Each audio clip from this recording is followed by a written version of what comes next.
3 Undang-Undang ITE tidak dilengkapi dengan syarat-syarat administrasi sebagaimana dikehendaki oleh KUHP, sehingga barang bukti yang tidak dilengkapi dengan syarat-syarat administrasi yang sah akan melahirkan barang bukti yang tidak sah. Barang bukti bertujuan untuk mencari dan mempertahankan kebenaran dan tidak dibenarkan untuk berasumsi atau melakukan tindakan leluasa dalam menilai alat bukti. Hal tersebut berdasarkan pada teori Edio S. Heinrich dalam bukunya Teori dan Hukum Pembuktian halaman 7 yang menyatakan, dengan demikian dapat dimengerti bahwa pembuktian dilihat dari perspektif hukum acara pidana, yakni ketentuan yang membatasi sidang pengadilan dalam usaha mencari dan mempertahankan kebenaran, baik oleh hakim, penuntut umum, terdakwa, maupun penasihat hukum, semua terikat pada ketentuan dan tata cara serta penilaian alat bukti yang ditentukan undang-undang. Hal tersebut juga didukung dan dipertegas oleh putusan Mahkamah Agung nomor 417K/Pitsus/2011 yang memberikan pertimbangan sebagai berikut, bahwa judek fakti dalam mempertimbangkan pembuktian kurang cermat karena paket sedemikian adalah cacat prosedur dan berhak untuk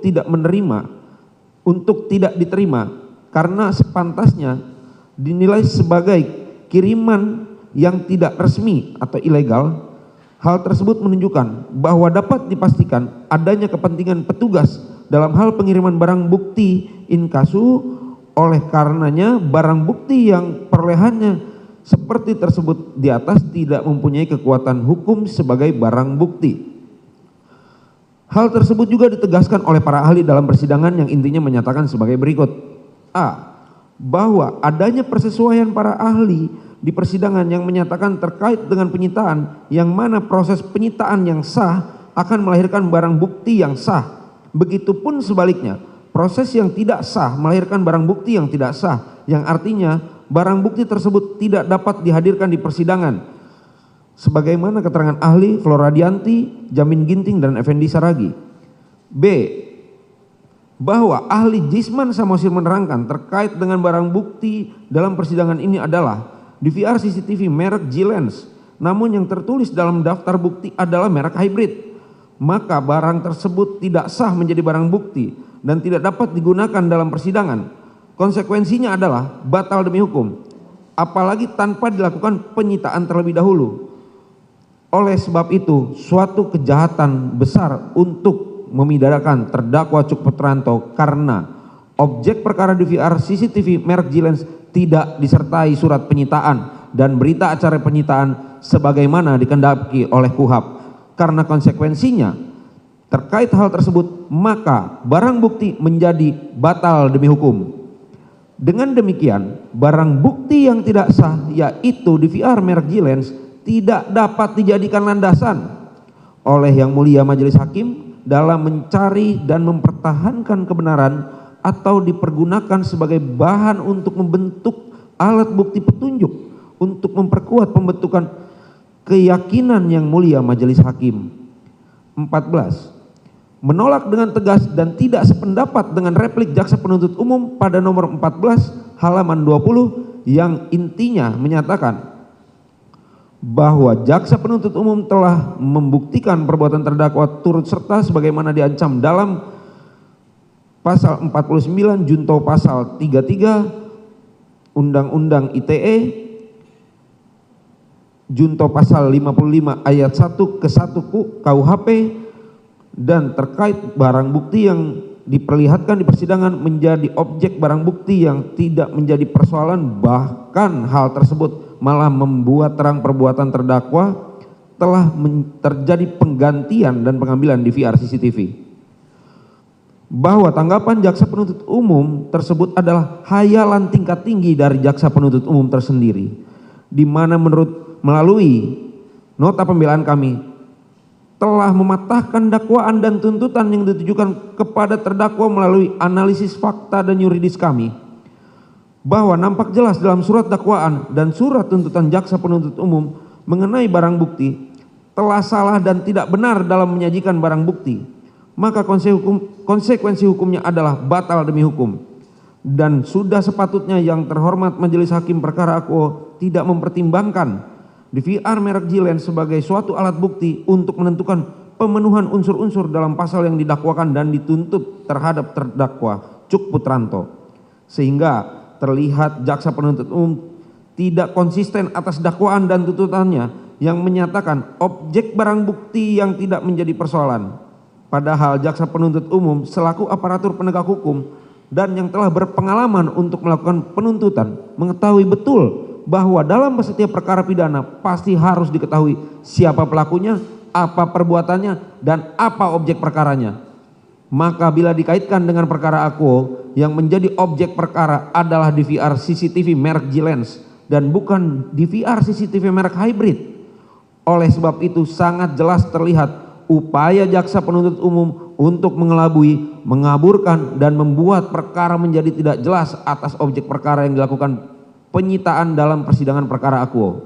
Dengan demikian, barang bukti yang tidak sah, yaitu DVR merek Gilens, tidak dapat dijadikan landasan oleh majelis hakim dalam mencari dan mempertahankan kebenaran atau dipergunakan sebagai bahan untuk membentuk alat bukti petunjuk untuk memperkuat pembentukan keyakinan yang mulia majelis hakim. Dilanjutkan oleh rekan kami yang mulia.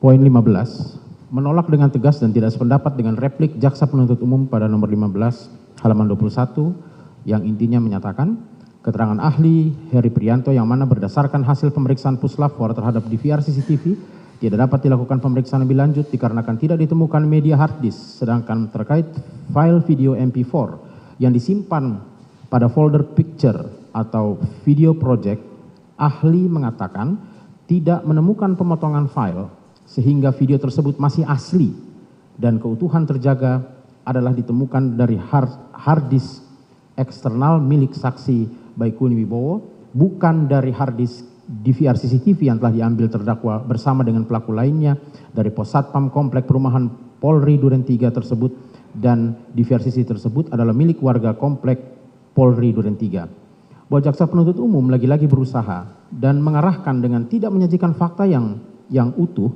dan berlawanan dengan kebenaran dari fakta persidangan itu sendiri. Dikarenakan ahli Heri Prianto tidak pernah memeriksa media hard disk dan hanya memeriksa terkait DVR CCTV merek Gilens yang mempunyai hard disk. Oleh sebab itu, kesimpulan ahli Prianto yang disampaikan oleh jaksa penuntut umum dalam poin ini menjadi tidak relevan dan tidak masuk akal. Padahal pemeriksaan terkait DVR CCTV merek Gilens yang merupakan hard disk tidak pernah ditemukan. Bagaimana DVR dirusak, siapa yang merusak, dan bagaimana cara merusak, yang semuanya seolah-olah terdakwa Cuk Putranto yang melakukan perusakan terhadap DVR CCTV merek Gilens tersebut. Bahwa berdasarkan keterangan ahli Heri Prianto dalam persidangan yang menyatakan ahli tidak memeriksa fisik dari DVR merek Gilens untuk membuktikan ada atau tidaknya kerusakan. Non-human juga salah satu penyebab hard disk tidak dapat terbaca oleh sistem. B. Ahli menerangkan tidak bisa memastikan penyebab kenapa hard disk pada DVR merek Gilens menjadi tidak dapat terbaca. Ahli menyatakan terkait perkara obstruction of justice, ahli hanya memeriksa 3 DVR saja dan tidak memeriksa kamera CCTV, monitor komputer, dan hard disk. Ahli menyatakan tidak melakukan koordinasi dengan Pusinavis yang mempunyai tugas dan tanggung jawab untuk memeriksa DNA dan sidik jari. Bahwa berdasarkan keterangan ahli Jisman Samosir dalam persidangan menyatakan, ahli menerangkan terkait dengan apabila seorang diduga telah merusak barang bukti, namun dalam persidangan tidak dapat diketahui penyebab kerusakan barang tersebut karena apa. Dalam hal ini ahli menggunakan prinsip hukum perdata, barang siapa yang menggugat maka harus membuktikannya. Dihubungkan dalam hal ini siapa yang mendakwakan harus bisa membuktikan dakwaannya.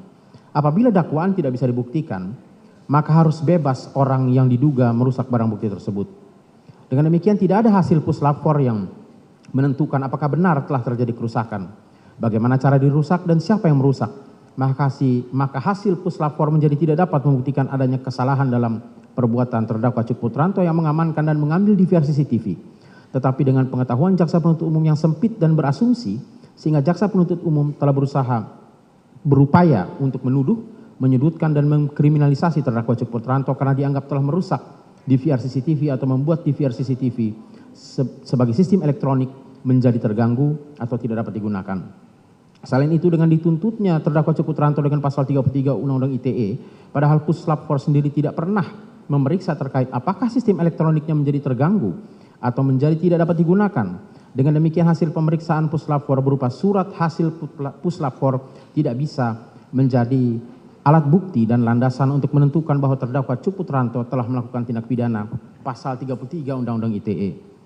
16. Menolak dengan tegas dan tidak sependapat dengan replik jaksa penuntut umum pada nomor 16 halaman 22 yang intinya mengatakan pasal yang dituntut oleh jaksa penuntut umum telah terbukti karena mengakibatkan kerugian bagi warga komplek Duren 3. Bahwa berdasarkan keterangan ahli Rinto Wardana dalam persidangan 19 Januari 2023, bahwa ahli menerangkan sudah membaca lampiran dakwaan yang diperlihatkan oleh tim penasihat hukum untuk dipelajari, juga sudah melihat rekaman video CCTV yang ada dalam perkara ini melalui media online. Ahli berpendapat kalau video rekaman tersebut dapat dikatakan masih utuh karena faktanya dapat membuat terang perkara 340 KUHP yang saat ini juga sedang dalam proses persidangan. Dapat digunakan pula oleh jaksa penuntut umum untuk kepentingan perkara ini dan dapat menjadi sumber informasi kepada masyarakat yang mana hal-hal tersebut menunjukkan bahwa manfaat dari rekaman video CCTV sebagai informasi elektronik dan atau dokumen elektronik masih bisa didapatkan.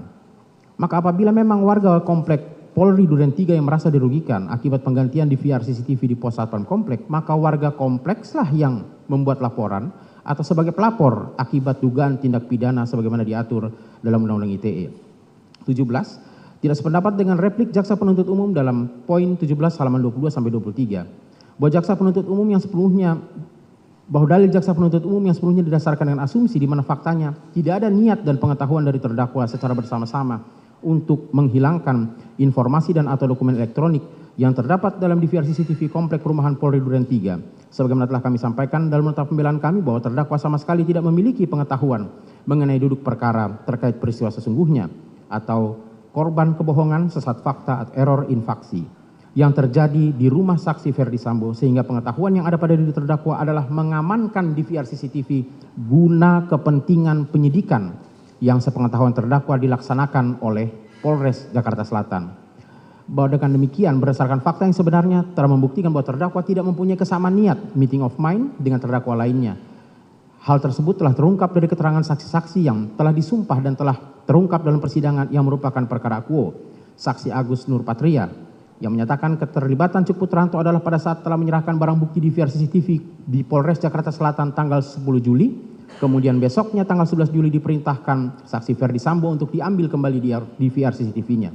Saksi Irfan Widianto pada tanggal 9 Juli 2022 tidak ada janjian dengan Cukputranto saat bertemu di kompleks Polri Duren 3. Pertemuan tersebut terjadi secara spontan. Saksi Hendra Kurniawan, saksi tidak pernah mengumpulkan para terdakwa obstruction of justice untuk melaksanakan segala perintah dari saksi Ferdi Sambo. Para terdakwa sepenuhnya jadi semua tindakan yang dilakukan oleh para terdakwa sepenuhnya tidak direncanakan terlebih dahulu oleh saksi. Saksi Ferdi Sambo tidak pernah menceritakan cerita asli terkait peristiwa yang terjadi pada tanggal 8 Juli kepada terdakwa Cukputranto. Terdakwa Cukputranto sepenuhnya hanya menjalankan perintah saksi Ferdi Sambo saja dan tidak pernah tahu yang sebenarnya. Saksi Baikuni Wibowo, saksi dan Cukputranto tidak ada persekongkolan untuk mengelabui atau menghalangi, menutupi penyidikan, dan tidak ada niat adanya unsur kesengajaan karena pada awalnya saksi dan Cukputranto mengetahui bahwa peristiwa tersebut adalah tembak-menembak. Ahli digital forensik Heri Prianto menerangkan bahwa terdapat hard disk tetapi DVR tidak terbaca. Kemungkinan penyebabnya yang bisa terjadi karena benturan atau jatuh, dan penyebab pastinya ahli tidak bisa memastikan. Bahwa dalam persidangan juga tidak ada satupun saksi yang telah memberikan keterangan di muka persidangan yang menerangkan bahwa terdakwa telah melakukan perusakan terhadap sistem elektronik sebagaimana dimaksud dalam pasal 33 Undang-Undang ITE, sehingga sangat jelas terdakwa tidak terbukti pernah melakukan tindakan